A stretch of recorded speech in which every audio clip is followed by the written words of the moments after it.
dettaglio importante della biodiversità, ma anche per ecosistemi molto differenti, alcune canali dove l'attività dell'uomo interviene da secoli,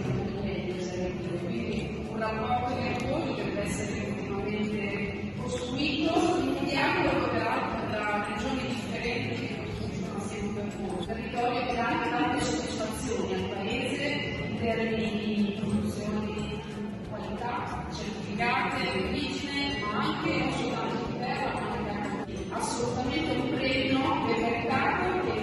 mi rende piena di orgoglio, perché il nostro territorio deve essere davvero conosciuto e valorizzato. Grazie onorevoli, penso che abbia un po' dato le linee di demarcazione di quelle che sono le nostre caratteristiche.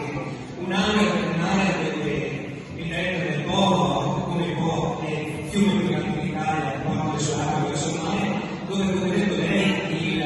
l'uomo ha sempre interagito con la natura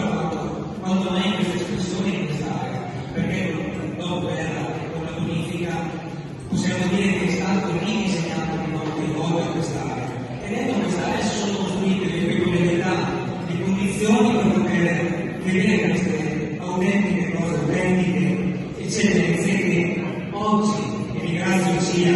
questa giornata e questa presenza come parco del Po, credo siano quanto mai condivise e siano motivo di stimolo e di progressione per quelle che possono essere le eccellenze di questo territorio.